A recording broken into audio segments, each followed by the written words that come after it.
Good evening, ladies and gentlemen. Well, trust my subscribers to always drag me into trouble.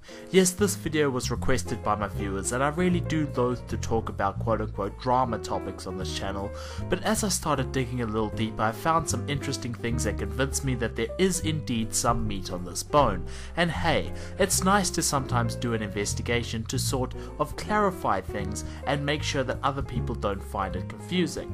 Now, given the subject matter, I would like for you to mirror this video if possible, or at least save it somewhere, because if my suspicions are correct, this video is headed on its way down, and rather quickly. Okay, so what is tonight's topic? Well, one Daniel Sulzbach, otherwise known as Mr. Repzion. A whirlwind of drama has recently taken off surrounding Repzion's recent actions, and there seems to be a lot of confusion out there as to what he's being accused of and by who. In order to help us figure all of this out, I've created an archive of various Tumblr postings that Daniel has made over the month of November, as well as evidence from people like Chicken Doodle Sauce and I Must Destroy All. Now, this archive, which is available down below from a link at mega.co.nz, is all publicly available information. I urge Mr. Repzion to remember that when it comes to the point of him flagging this video down by lodging a false DMCA or privacy complaint against it, if indeed he's the person responsible for that. Anyway, I'm going to interpret what I have in front of me and bring up some points either for or against Repzion as we go. I'm not trying to hammer Repzion or character assassinate him, but given the information here, it's going to be very difficult not to do that. I will let the facts, however, speak for themselves. So let's rewind back to how all of this started. Basically, for a while now, it has been clear that the Daniel Sulzbach you see on YouTube is not actually the way that the real Daniel Sulzbach behaves. This shouldn't actually be all that surprising. Most people are different in private compared to in their videos, and they're most certainly different in real life. Daniel has a lot of issues with suicide and depression apparently going on behind the scenes. Here's a recent Tumblr post in which he explains some of his issues after being asked about what to do about being seriously chronically depressed. And I quote, "Get medically diagnosed. That is what I am. I acknowledge my illness in regards to being clinically and chronically depressed. I would advise you to get help with a doctor, try medications, even try different forms of therapy. Some people can get through it with help, but others cannot. I spent a shit ton of my own money towards trying all the options there are available. Nothing works." Frowny face. Hope that that's not the case with you. So, not too bad so far. I've had a few close friends who have had similar struggles, and it's clear that Repzion is struggling with some issues. So I know it can be really hard when you have clinical depression. But there was a number of posts that he made throughout the month of November on his Tumblr that actually did cause a lot of concern, and so here they are. The main issue here is how to interpret these images that he's posted. Many people have accused him of openly promoting suicide to his young and impressionable audience because of posts like these. Now, this is a possible effect here. It could be intentional, it could be unintentional, but to me, the way I interpret this is that the quote-unquote glorifying suicide aspect is just a side effect to the real issue, which is that Mr. Repzion himself is quite obviously suicidal.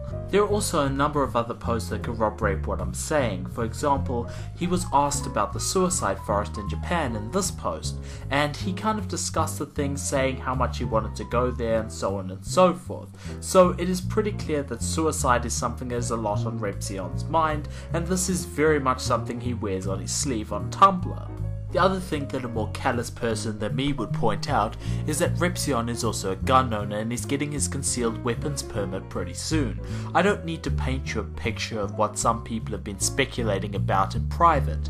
In any case, the important thing here is that Repzion has certainly caused a lot of concern by posting these images. Now, the second concern that people have voiced was around the sort of alleged sexual exploitation of his fan base. Basically, Mr. Repzion often gets sent images of his his fans in their underwear and so on and so forth, and he then reblogs these or posts these on his Tumblr. Now of course there are a number of facts that go against the idea of him posting his images on his Tumblr as being a purely sexual thing and him taking advantage of people, and I'll get to all of those in a minute, but it's clear that this is also something that has a lot of people concerned about him. The conclusion that seems to be very commonly drawn here from both sets of evidence here is that Mr. Repzion is a hypocrite because he gained a lot of fame from attacking Censorship for promoting stupid ideas like rape apologetics to a young audience, and here Repzion appears to be doing the exact same thing, only this time he's promoting suicide to his audience instead of rape apologetics or trying to get in his audience's pants. We'll get to Daniel's defense of this point in the next section, or rather his complete glossing over of this point. Now basically both of those concerns which I just went through form the basis for two videos by the demon from hell himself, I Must Destroy All. The fallout from these videos and the points that these videos presented is where we're headed next, because all of this is really one thing. Most people could see those posts on Tumblr and so on and so forth and say, okay, well I don't really have too much of a problem with what he's doing there. Of course some of those things are a bit disconcerting, but hey, it's his Tumblr. He can post whatever he likes. It's not the end of the world. The real problem here though is how Mr. Repzion has reacted to the concerns and the accusations that have been thrown at him. He has reacted incredibly terribly, and so what we're going to do next is go through both concerns, suicide and sexual exploitation, and what we're going to do is we're going to look at the way he's responded to both. So in terms of suicide and the whole furor around the suicide issue, Mr. Repzion has lied at least twice directly about this issue. Well, lied might be a bit of a strong word. Made statements inconsistent with the evidence is more correct and to the point. So firstly, he has said in his recent video called Suicide Clarified or Clarifying Suicide or whatever the hell it is, thus: I do not, quote, do not glorify suicide. Anyone who thinks this, anyone who claims this is dead wrong. I do not glorify suicide in the context that you're referencing. And secondly, he has stated that he's not suicidal in another recent Tumblr post. On both counts, there's evidence to show that, to an extent, Repzion is promoting and glorifying suicide.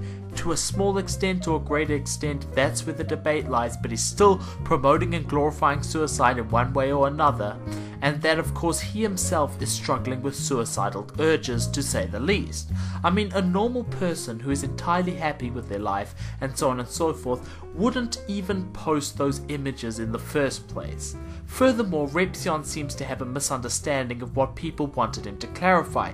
People were concerned not with what he had said in his YouTube videos, but rather with his Tumblr postings. This is why his video clarifying his position on suicide misses the mark so much, and it really didn't make anyone less concerned about his influence on his fans.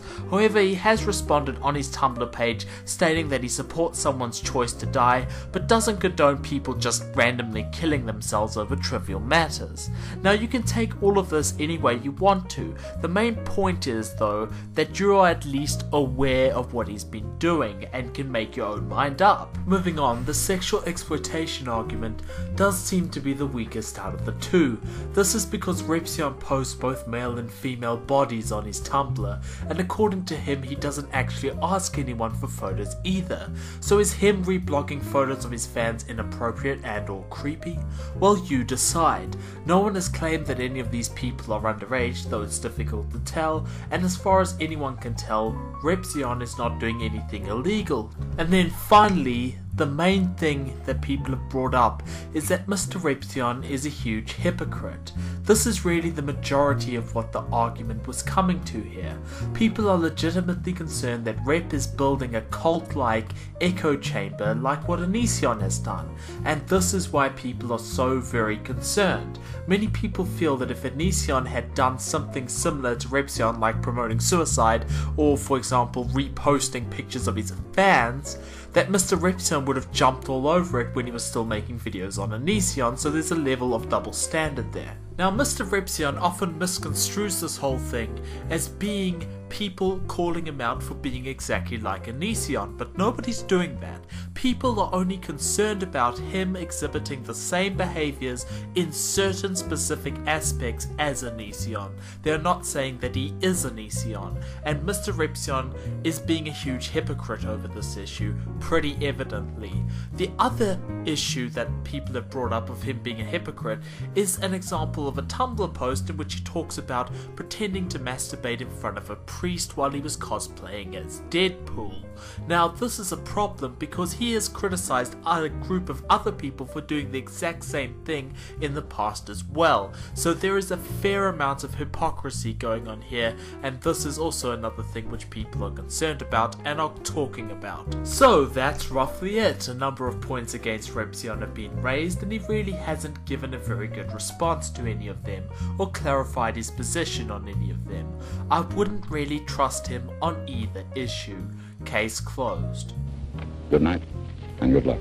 That's exactly what I would be saying if things stopped there. To be honest, I would never ever have made this video if there wasn't any more to the story, because hey, internet drama, not a huge thing.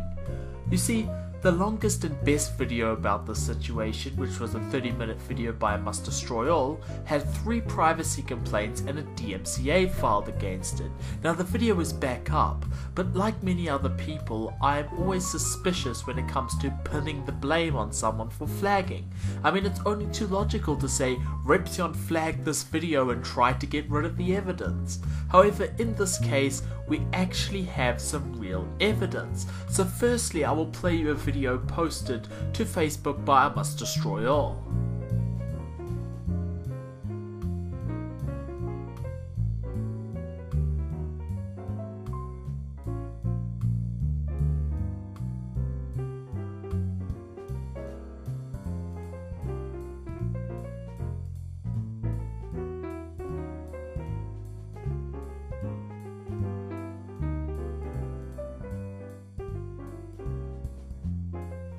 As you can see, the DMCA came with an email address, in particular mrrepzion@gmail.com, which is the way it is in his video description. Here's the thing, email addresses are not case sensitive in general. A link about this is down below. This cuts any and all speculation about this being a fake capitalized email address off at the pass.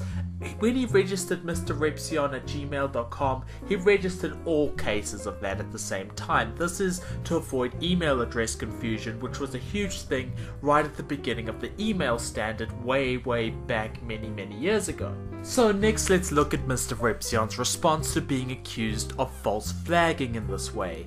So firstly, via Twitter, he denied ever filing anything, and then much later, I believe about a week or so later, he's come forward and claimed that the email address in question was hacked in some way around the same time that the DMCA was filed. So basically, to try and prove that he didn't file it, he posted 2 screenshots. The first screenshot is an email which shows that an attempt to gain access to his account via an application of some kind was rejected by Google, and the second screenshot shows a generic error screen which states that Repzion is unable to access a non-specific Google service. All in all, neither of these screenshots show that Daniel was hacked at all. What makes this hacking angle all the more perplexing is that somehow we are to believe that a Gmail account by itself can be compromised without compromising his YouTube account in some way. This is because the YouTube account was still commenting and voting on comments and so on and so forth, according to many different sources, at the same time that it was supposedly hacked.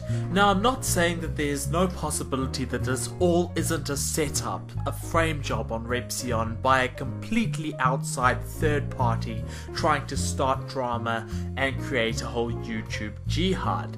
But it is looking incredibly unlikely at this point, especially since we don't have any actual evidence of any such thing. More evidence about the entire hacking incident can be found down below in a video by Vlograze, where he summarizes things perfectly and goes much more in depth, so go watch that if you're interested.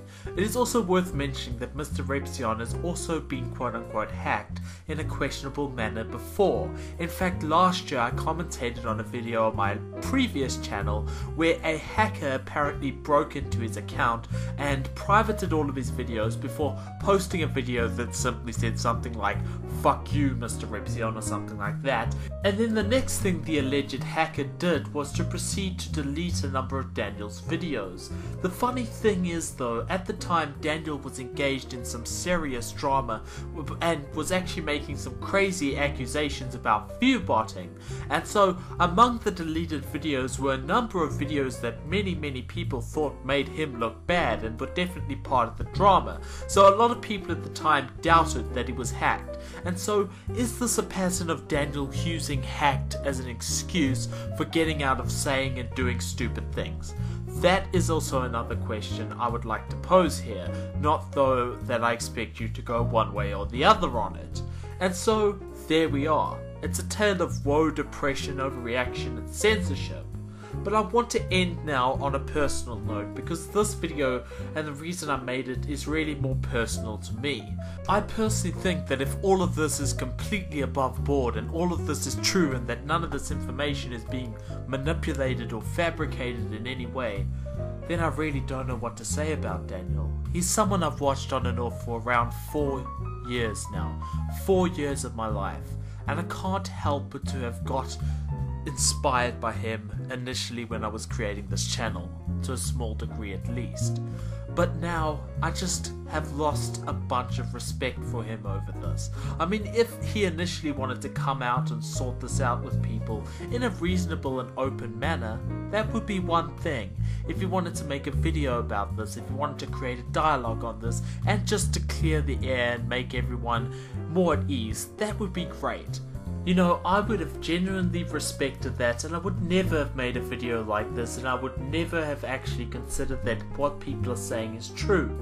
But at this stage, to me, I think that some guy 827 and other people's take on this just might be right. Daniel thinks now that because he has all these subscribers, that he has 140,000, 150,000 soon, all of these people, that he's above us lowly peasant folk. He thinks that he can brush off people's genuine, serious, heartfelt concerns for both him and his audience because he's now one of the YouTube elite. He's above everyone else. The way it reminds me of Reion and several other people who nobody likes is just so very uncanny.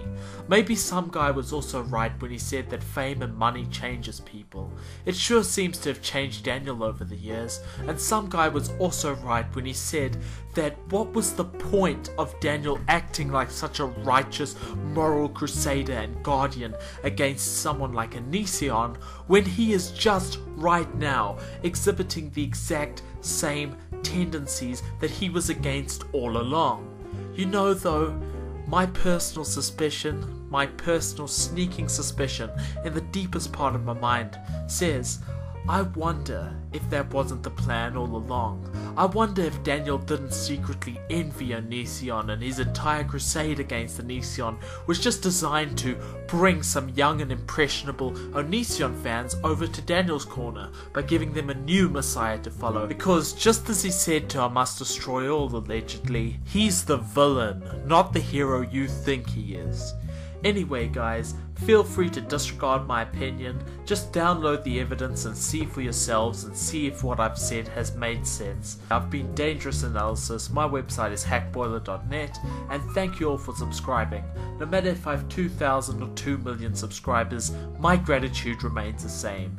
And of course, as always, Good night, and good luck.